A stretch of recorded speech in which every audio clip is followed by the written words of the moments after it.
After years of hype, robotaxis are now coming to Britain. But why no? Hello, my name is Tim Fryer, and to discuss all things autonomous with me today is, as usual, my colleague Jack Loughran, and we're joined by a special guest, Professor Siddartha Khastgir, who is Head of Safe Autonomy at the University of Warwick. Hello, Siddartha. Hi, thank you for having me. Now, we cover autonomous cars quite a lot. It is a technology that seems to fascinate people. But until recently, it has always been a technology for the future. And now robotaxis have recently been launched in the streets of London, as they are in various cities around the world. As far as autonomous cars are concerned, can we say the future is here? Absolutely. The future is about to be here. They would be launched sometime later this year, but the work has already started. You can see the cars on the streets of London. Finally, I can say to my wife also, I'm working on something that is realistic. For the last decade, she used to think I'm working on sci-fi that will never see the world. So now that's also a nice thing for me that my wife doesn't think I'm useless in that sense. Very pleased for you. So we've reached an inflection point then, because there's been a few projects around the world, but now we seem to, we're going to see a ramp up of similar projects across all British cities and European cities for that matter as well. I won't say it would be a complete overhaul or ramp up per se, because it's still a fairly difficult technology to master. So a responsible introduction of this technology would be gradual. And that's what you see in London also. People are not just bringing thousands of vehicles, robotaxis on London's road. They're coming at it in a very gradual way. So initial phases of testing, understanding what the nuances of London are, and you will have maybe, if it succeed, maybe a few hundred vehicles in a few years' time. In the short term, we're looking at tens of vehicles only, and only in London. We will see other cities, but gradually. So even in 2 years' time, even though the service, say Waymo service, will have been rolled out to some degree by then, most people are still going to be taking human-driven Ubers, realistically. Absolutely. There would be a mix of the two. And some of the technology enthusiasts might wait more and more on the waiting time on your Uber app to say, I really want to take a robotaxi. So they might be waiting 10 minutes to get a robotaxi. But the average person would sometimes be mapped or paired to a robotaxi, sometimes to a normal vehicle. And that's going to be the reality for years to come. Why London? I mean, the obvious answer is because London is the UK's biggest and sort of most internationally renowned city. But I mean, it's a very old city. And I mean, there's been no kind of town planning to speak of. It's just kind of grown naturally. And as a result, the road system in London is a kind of total mess, basically, of kind of historical bits added over the years. It seems like that's going to be a more difficult city for cars to, for automated cars to navigate than, say, much newer US cities like San Francisco, which is where it all started. Absolutely. But you also have to appreciate the fact that for a successful product to happen, technology is one aspect. The other one is commercialization. You need to make money. You need to have revenue. And London is the biggest taxi market in whole of Europe. So coming to London is not just a profile thing because of the profile of London, history and culture. And we should be very proud of the fact that it's coming to London. But it also has a commercial value to it. If they can succeed in London, they're looking at not just as a scientific experiment, it is a business venture. And that's the reason for coming to London also. Do you have an idea about how long it might take for a service like Waymo to expand beyond London in the UK? I would say conversations would be happening already. Yeah. So it's not just the ability of the technology to go beyond London. It's also the local city planners and local authorities being open to have them in their cities. In the UK, we have this regulation which does not allow people to just go because they want to go. We also need consent from the local authorities. So I believe, and I'm party to some conversations, that those conversations are happening. Now, which day, which year, that would be a bit ill-advised for myself. If I say January of 2027, we are going to go in Manchester. Lots of stuff will now happen in Manchester for sure, but I will not put a date right now. So we ran a feature, well, actually, I think we're about to run a feature about robotaxi. And one of the big problems with it, and Jack's just alluded to this, is that the planning is not in place. There has been, city planners have been told for years, maybe even a decade, that autonomous vehicles are going to come to town, and they haven't. And now, having cried wolf, they're not prepared for it. Our cities are not prepared for it. And yet, again, as Jack alluded to, London doesn't seem to be the best first place to try it, just because the streets are narrow and congested and so on. So are the rest of British cities ready? And London in particular, you said it might just be tens of robotaxis to start with. How realistic is a proper rollout?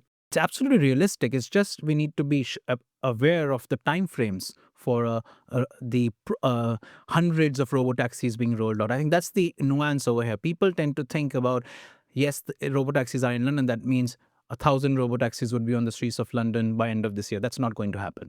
So that's very important to highlight. The other thing is, just because of the fact you can master London from a technology and commercial viability perspective, that gives you a lot of confidence that other cities you will be able to tackle, because they theoretically are easier, better plan, don't have that narrow streets. But at the same time, it's also important to establish where there is a need, a transport need for robotaxis. Which local authority believes there's a transport need? I've already mentioned the fact that London is the largest road taxi market in Europe, so there's a commercial value to it. Whereas if you go outside of London, you need to first understand what transport need are we solving. So we've had some conversations with the likes of Nissan, and who've very publicly said they do not want to just bring robotaxis. They want to work for the city to solve a transport problem. And that is very important, not only from a acceptance perspective, but also from the commercial success of this technology. So when you say need, could you describe what that need is then? Because we have taxis, and when we were talking before, you mentioned that you were in a case with some London cabbies who were quite keen to protect the need that they were already supplying. So do we need autonomous taxis? Absolutely, but there is a need to establish that use case. So if you think of the aspect of rural areas, if you talk to any local authority outside of London, and they would say it is commercially unviable or a loss-making aspect to run a public transport service in the rural areas, because the demand is so low. But there is demand. It's not a zero demand. And so you still need to provide transport freedom to people in rural areas. But how can you do it in a commercially viable manner? That is the responsibility of local authorities. So absolutely providing autonomous taxis or autonomous public transport. We should not just consider autonomous taxis as the only use case. Autonomous public transport is a very viable use case, which would make it commercially viable to provide transport freedom to people in rural areas, which are not served by public transport. So, but just going back to the actual need aspect of it, is there are alternatives, as in driver driven cabs at the moment. Do we actually need an autonomous service? What's the commercial benefit or societal benefit of having that? So if you take the example of the rural areas also, even commercial taxis, human-driven taxis don't want to go into the rural areas, because if you drop somebody there, you will not get a passenger back. So they have to come back to the main city area without having a passenger. So for them also, it's not commercially viable. But if a local authority can have a service which is arranged by them, and it's a result of a demand response transport, a DRT transport, which is autonomous, then it makes it commercially viable. That's one aspect. But the other benefit also, we are quite privileged, the three of us, Jack, you and me, are quite privileged that we are very physically able. But there are a lot of people who have disabilities. They need transport freedom. We take transport freedom as a given, whereas there are a big section of the society who depend on others to go from point A to point B. And that is a big handicap for a lot of people. And by providing autonomous transport, you provide transport freedom to people, and that allows them to go to different types of jobs, be a bit more socially active, and so on and so forth. So, when I started at E+T in 2015, it has been a very long time, I was kind of immediately writing about driverless cars. Like, even back in 2015, the technology was not only was it something that people were considering, it was something that was already being tested quite a lot. And from my perspective as a tech journalist and from everything I was seeing in the industry, it looked like driverless cars were like imminent. Like I was like, say started writing about in 2015, I was like by 2018, everybody going to be in the driverless cars. But it didn't actually happen that way. It's taken so much longer than I anticipated, even the industry anticipated back in 2015. And I just wonder why it's only 2026 that that now we're going to get, as you say, tens of robotaxis in London. Why didn't it happen in 2020 when the technology was already relatively mature? Or was the technology not as mature as we thought? Both of us started our journey in autonomous vehicles in the same time. I started my PhD at WMG University of Warwick in end of 2014. So I think we started in the same time. So it's very important to understand it's very easy to do a toy experiment. And it is completely different ball game to run a commercial product. So back in 2015-16, at the peak of autonomous vehicle hype, saw so many toy experiments in the UK. Running from London, Milton Keynes, Coventry, in Sunderland, because it's very easy to run a toy experiment. So all you need to do is ensure you've done 80% of the job and you have a safety driver at the back. The biggest challenge for autonomous vehicles or robotaxis or any use case of automated driving is the last 2 to 5% of safety issues that we have. And that's why it took us so long. The other aspect is the fact that the regulation for automated driving has only been passed at the United Nations last week. United Kingdom, Yeah. Yeah. And also the United Nations. Oh, also United Nations. Yes, exactly. So we've been working with the UK government, also governments all over the world for the last 7 years towards a global regulation for automated driving. Right. So UK had the Automated Vehicles Act of 2024 that was passed, but that was a high level of act more at a philosophical level. At an engineering level, we needed what should be the safety requirements of the vehicle. So that regulation was only passed at United Nations last week in Geneva. So we've been working on this for the last 7 years, and it only happened last week because there's so many nuances that you need to consider on this. And then you need to understand you can't just create a regulation that is UK specific. You need to have some level of harmonization with other countries also. And that's why the Department of Transport took a leadership role at the United Nations, being the co-chair of this committee also. Since 2020, you say that last kind of 2 to 5% of safety, has that gap now been filled in that time? And also, if you do go back to 2020 and look at what driverless cars were like then, in your estimation, were they safer than humans then? And are they safer than humans now? So I would absolutely say they're safer than humans now, or would be when we see the technology, because of the fact that I have full faith in the vehicle certification agency in the UK who would be approving these vehicles, that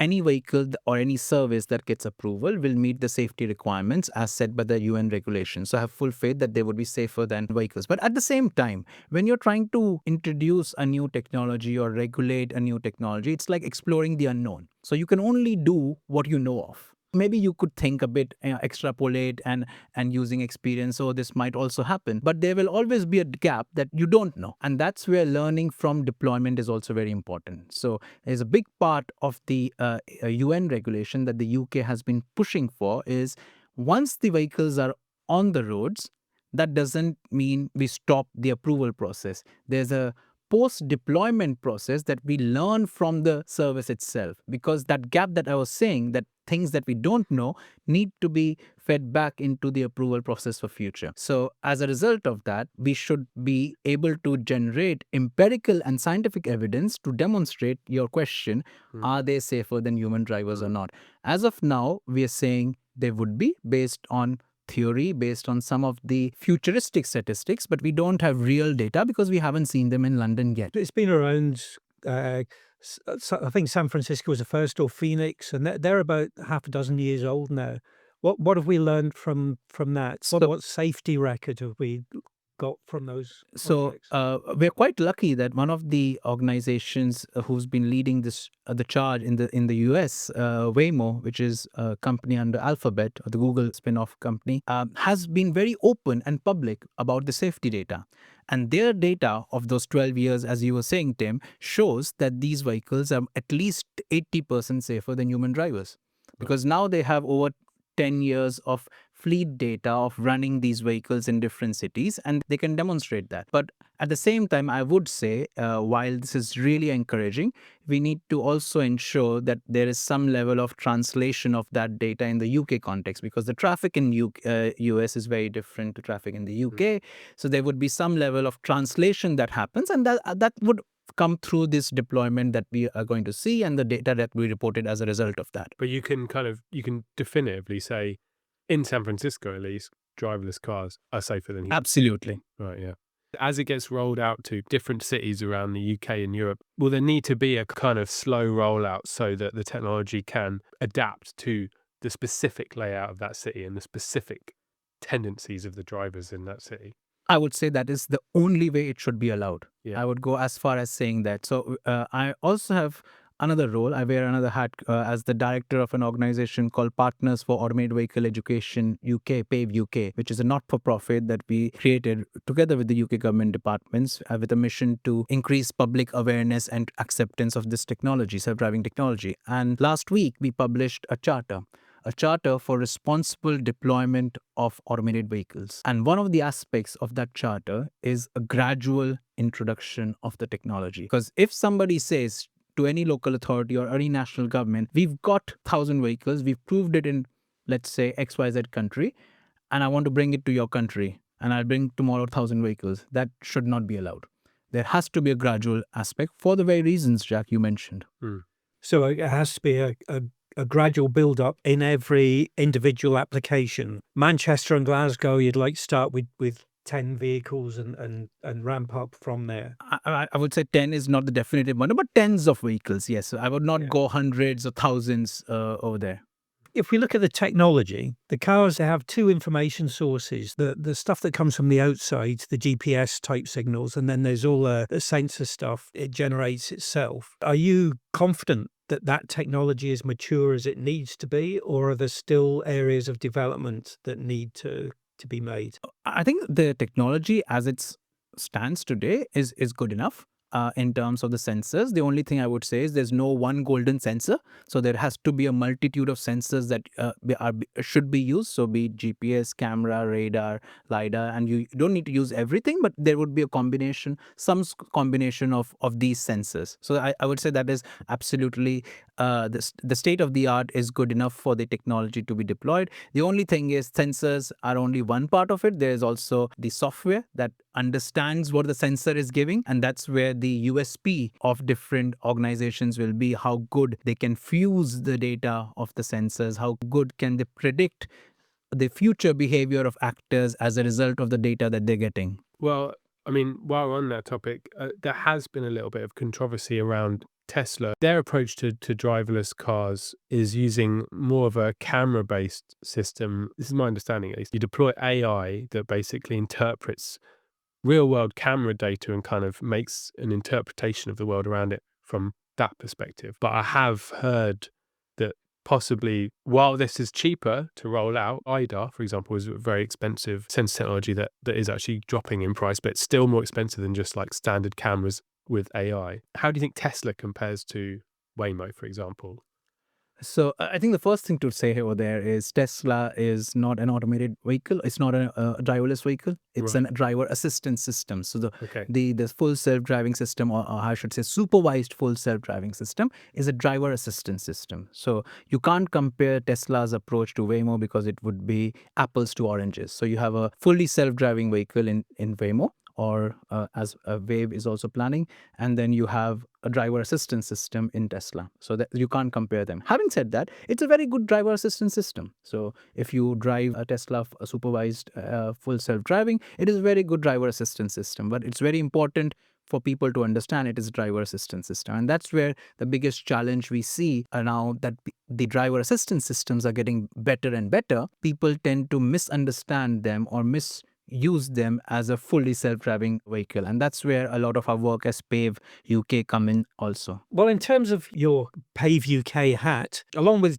safety, the biggest issue is trust, isn't it? And These cars are essentially mobile computers, of course, and computers can be hacked, either individually or collectively. That may not have happened yet. It's one thing that the public acceptance is not going to be there until you can trust every aspect of it. Is that an issue? And how have these current projects, principally in Singapore, America, wherever, And the UK, don't forget the UK. how have they got around that so far? And how secure are they as systems?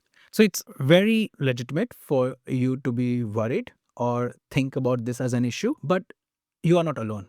The industry and the regulators have also thought about this for a long time. To that end, even before the automated driving regulation came out, the regulation at the United Nations for cybersecurity has been rolled out and is applicable for a long time, at least for 3-4 years now. So it's UN Regulation R155. So that provides the whole of industry guidance on what they need to do to prevent attacks, or in what I tend to say, detect attacks being happened. Having said that, even the vehicle that you and I drive today or have been in, if you're in a taxi, they can be hacked. Absolutely, they can be hacked. Being hacked is not something special about automated vehicles. Even today's vehicles are computers on wheels. A number of computers and the open surfaces they have, they absolutely can be hacked. And that's the reason why the UN regulation was created, to prevent cyber attacks, not only for automated vehicles, but also for today's vehicles. But to be fair, I mean, sure, Prius can be hacked and maybe they can play ABBA on the radio and you wanted to listen to Queen. But like, you know, it doesn't have the same level of danger associated with it because the actual... It's not the control. Is it? Exactly. It's not control. Yeah. You never know. There has been a demonstration in the US where a friendly attacker, so somebody who was trying to prove a point that it can be attacked, was able to get into the brake system of a Jeep Cherokee. Right. And we're talking about 2015-16 timeframe. And the way they got into it was through the infotainment system. Right. My point, though, is it's all very well having these UN standards for cybersecurity, but criminals are always run one step ahead of the authorities, don't they? Absolutely. So to that point, I think what I would say is no system will ever be 100% secure or 100% safe. So absolute safety is a myth. So, but what we tend to focus on is how can we ensure that it will be safe within the conditions we want to use it in. So for any technology that you and I are using today, even your mobile phone, you won't be able to use your mobile phone inside a swimming pool. Hopefully not. There are limitations for every system, and we call this concept as informed safety. So you use the technology within the limitations and capabilities of the technology. So the fact that there is a UN regulation for cybersecurity is actually ensuring that people appreciate they need to do something about cybersecurity in their vehicles. And they have to do the best job. And when they get an approval of it through an authority, they would be quizzed for things they have done. Does that prevent all potential incidents?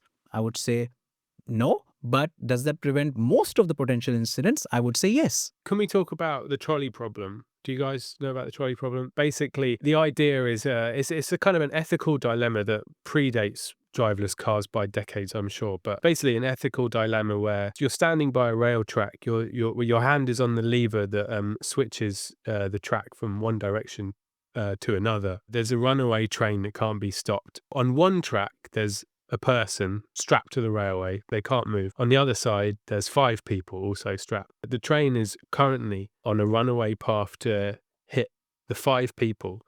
And so the trolley problem is, what's the morally correct thing to do? Do you pull the switch and switch the track away from the 5 people? But by doing so, you're damning that one person. Some may even argue you're effectively murdering that person. But by doing so, you're saving 5 lives instead of 1. I mean, this is obviously like quite a complex moral issue. It may sound like, I think, quite a niche scenario, but if you consider that in 20 years, 1 in 2 cars could be driverless, actually, this scenario will occur over and over again in certain circumstances. Like, how will driverless technology be able to make moral decisions like that? The morally right thing to do is not to let the driverless car or the self-driving car get into that situation. And that is essentially what we have been able to establish over the course of last 7 years of work on safety, also at the UN. And going back to the dilemma, the trolley problem, as Jack, you mentioned, in the hype of automated vehicle 2015, 16, 17, every conversation of automated vehicle used to have the trolley problem. Every conversation. It was like you could not have a conversation about automated vehicles about would you kill your granny or you'll kill your children. That is what people used to say. But having done over a decade's work in this space, if we can establish that we will not get into that situation, then the trolley problem doesn't exist. And that essentially is our argument in this space. So if I'm able to prove that my system is safe, that means it should be able to predict such situations and react to them much before that then they have to make that decision. So the fact that you have landed yourself in that decision-making position is testimony to the fact that you are unsafe. So you should not have been given approval to deploy on the roads.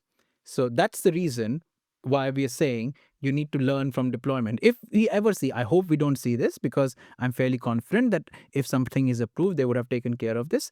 But if we ever see that, then we have levers in place. I mean, I would argue that there's no way that a vehicle could have a complete, full understanding of the location of everyone and all infrastructure. I mean, there will be scenarios where a driverless car will not necessarily have the full picture and it's hurtling down the motorway at 70 miles an hour. Brakes are only so good. But it's not going down the motorway, but it's going down an urban road where you have a pavement 2 feet away from where that car is maybe going at 30 miles an hour. If you're going so slowly that you can assume that any person might step out randomly, you're never going to get anywhere because you'll have to go at 5 miles an hour or something like that. So it's not quite possible, I don't think. There needs to be some account of human beings. Irrationality almost. Well, yeah, absolutely, yeah. At the same time, rationality also, not just irrationality. So because one of the things that we are asking these vehicles to do is to follow the traffic rules. So the rule of the roads have to be followed by traffic rules. The same applies to others who are using the roads. As pedestrians, cyclists, everybody should follow the traffic rules. Having said that, if I am driving down the motorway, or let's take Tim, your example. If you're driving down an urban road and there's a pavement next to it, and I can see a pedestrian on it, I could very easily predict something could happen. So rather than going at 70, I might go at 50 because my brakes are only so good. If somebody jumps out, then I should be able to at least, if not avoid, mitigate the impact of the crash. So there are these predictions that you should be able to do. And if you cannot have a 360 view, don't deploy.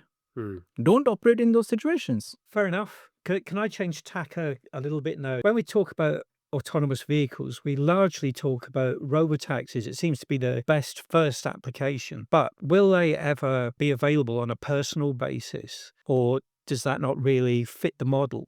Or is there a different model, perhaps when you're starting to talk about mobility as a service, which is a bit like robotaxis, but maybe there's different subscription models or something like that, where we have this huge fleet of autonomous vehicles roaming around? So that's a two-part question. So I'll try and answer the first one first. So technology-wise, you can absolutely have a private autonomous automated vehicle also, not a problem. But commercially, it doesn't make sense business proposition right now for the manufacturers because these things are so expensive with all the sensor suites and everything that you will not be able to, unless you are a billionaire. I don't know, maybe Tim, you are hiding that you're a billionaire. Yeah. But you could absolutely buy if you have loads of money. But at a very, if you think of normal buyer of a car, will not be using personal robotaxi because they can't afford it. And most of the billionaires are essentially petrolheads at the same time. They would not want to be in a robotaxi anyways, or a privately owned autonomous vehicle. So that's the reason why we don't see in the personal space. Having said that, there's some use cases that we are right now seeing and are being talked about is something called as automated valet parking. So it's the parking use case of your privately owned car that could be fully automated. So you drive your car up to a car park and you press the button and it automatically parks your car in that parking zone. And that's the only automated bit of your journey. Yeah. So those kind of use cases are something that seems to be commercially viable and could be seen in even privately owned cars. So that's the privately owned car part sorted. But in terms of the mobility as a service and subscription models, I would say there's going to be a huge amount of creativity on display in the course of next 6 to 18 months. We'll see new business models come up in this space, in the mobility as a service space or in the fleet ownership space. You're already seeing multitude of models in terms of, if you see how Waymo is operating, so they own the whole service and the technology. If you compare that to the model that Wave is using, they own this software, but the vehicle is Nissan and the service is Uber. So you see a very different model between the two organizations who will be deploying in London itself. So, and we'll see more. This is not the two is not the exhaustive list. We'll see more creativity on display, and hopefully the best commercially viable and publicly accepted version will win. On the liability front, you mentioned the example of the Wave, Uber, Nissan triple whammy there. Whose responsibility is it if that car crashes? That's a great question, and something that the regulators have very well thought of. The UK regulation, this is where the UK regulation comes in place. We have concepts called as an authorized self-driving entity, what we call as ASD, ASDE, and no user in charge operator, and NUICO operator. So depending upon what happens, the liability will lie initially with the operator, and then the contractual arrangements between the operator with the software provider or the vehicle provider will take its course. But what is very important here is to protect the end user. The government has made it very clear that through the Automated and Electric Vehicles Act 2018, we are going back long now, 2018, which said that at the point of the incident, the end user is covered. And the end user should be covered by the operator at the point of incident. After that, there would be investigation, identifying the root cause or root causes. So is it the brake failed, or is it the software did not detect something? And they both could end up in the same situation of a crash, but the responsibility of the vehicle is very different to the responsibility of the software. So that's all taken care of in the UK setup. Okay. What about the actual cars themselves? You mentioned that last example, Nissan. The Waymos are built on Jaguars, aren't they? Yes. I think there's, Jack said, Teslas. But is there a real opportunity here for manufacturers to, rather than have existing cars that are retrofitted as autonomous cars? I mean, clearly an autonomous car could be a completely different seating layout than a typical car at the moment. So is there a real opportunity for manufacturers or even a manufacturer to steal a lead on this? Absolutely. And it's something that you always say when you talk about engineering principles. If you start from first principles, you'll have a better product as trying to retrofit something. The examples that we've seen are kind of retrofitment. However, there is an organization, a company in the US called as Zoox, which is owned by Amazon now, who have completely redesigned the vehicle from ground up. So they haven't started from an existing vehicle. They've started from a blank sheet of paper. And they've created a new vehicle where passengers are sitting facing each other, and it's bi-directional, and it is made ground up for automated driving.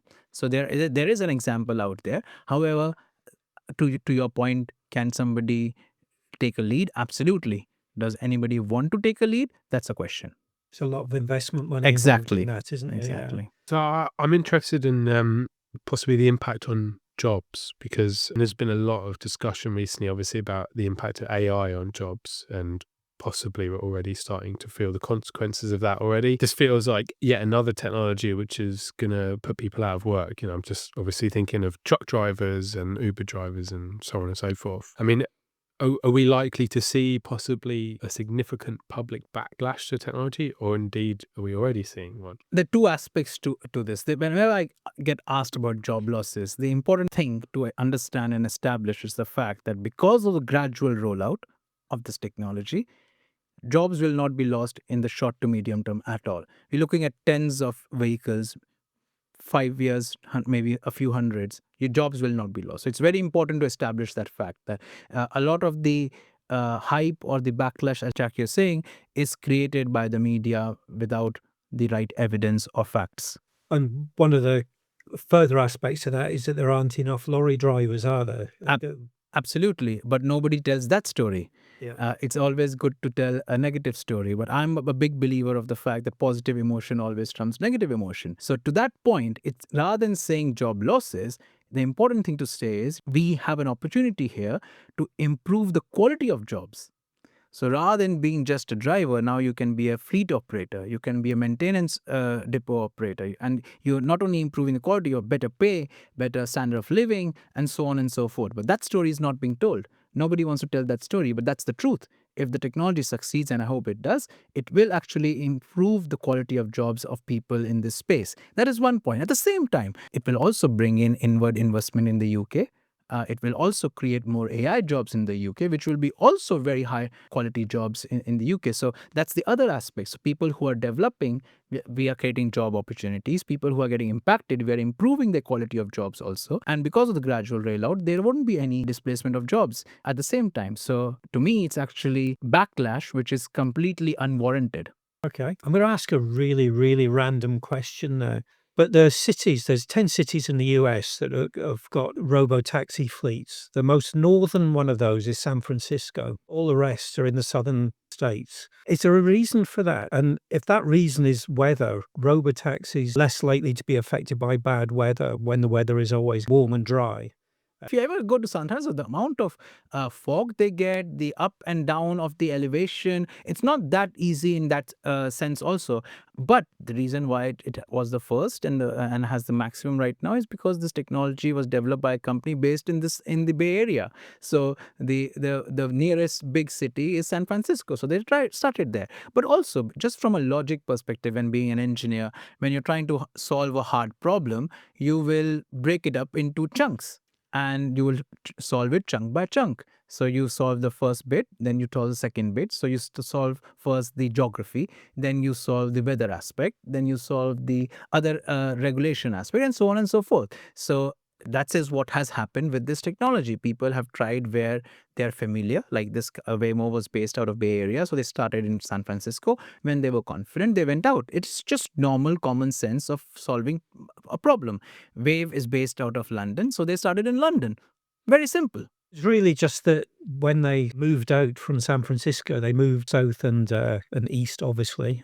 But was that just because these are dry cities with handy grid system layouts? And I would say absolutely, but that is the way you solve technology challenges. If you're going into the unknown, you want to change one variable at a time. You don't want to change all the variables and then fall into a soup of not being able to handle. So unknown variables is a part of solving a big technological question, but the design of experiments, now we're talking about engineering terminology, given this is an engineering podcast, you will always control the way you are expanding your unknown variables. And that's what has happened here. I'm going to go back to a comment you made earlier, Sid, about the billionaires all being petrol heads. Even in this room, Jack loves his public transport and cycling. I actually can't drive. I'm really, really desperate for driverless cars to get to a point where I don't need to learn to drive because I've got a 3-year-old and, my wife's a bit like, oh, you could maybe drive. So, Whereas I love driving and I live in a more rural sort of environment. That's always going to slow down the uptake of autonomous vehicles, isn't it? I don't think so, actually. There will always be people like Jack in society, and there will always be people like Tim in the society. Do we need Jack's generation to overtake the dinosaur generation that I'm still in? I think freedom of choice should always be there. There isn't a need to overtake a generation. I know people of Jack's generation who love to drive. Come to Coventry. I will show you a lot of people of Jack's generation who love to drive the Jaguars in Coventry. So I think as long as we can ensure we are giving people the choice and allowing them to make the choice, but with the right information. The challenge that we see right now is with this new technology and any new technology, more options are on the plate, but the surrounding information is not being provided to get people to make the right choice. But I think, going decades into the future, the argument could be actually we can't trust humans to drive vehicles anymore because we have now decades of empirical data showing time and time again that driverless vehicles are safer than human drivers. And actually, by allowing humans to continue to drive their cars, you're just going to lead to more deaths. I would fully agree, but I will give you a snippet of the hypocrisy of our society. So there is actual data from the World Health Organization that every year, roughly 1.2 million to 1.25 million people die due to road crashes worldwide. And that's only the reported numbers. Okay, every year. And the same organization, World Health Organization, WHO, has data which shows that during the course of the pandemic, the 4-year course of pandemic, 7 million people died, lost their lives due to the pandemic. So that's 1.7 million a year-ish every year. The world came to a standstill when 1.7 million people were dying. But we have normalized 1.2 million people dying just like that. That is what I call as our society's hypocrisy. That if something happens suddenly, it is a problem. But something happening on a daily basis, we seem to be okay with that. And to your point, absolutely, driverless cars could bring that number down, but not on its own. It's very also important to highlight the fact that automated driving or driverless cars or self-driving, whatever phraseology you want to use, in the UK we should be using self-driving cars because that's the correct phraseology, will bring a number down, but not on its own. So there would be other factors that can contribute, better road layouts, more adherence to rules, and other technologies, active safety technologies like automatic braking and so on and so forth. There are other technologies also, but self-driving vehicle technology has a role to play in bringing this number down. So as a final question, do you think we'll ever get to fully self-driving cars? Will they replace all cars, and how long will it take to get there? I don't think I'll see it in my life, actually.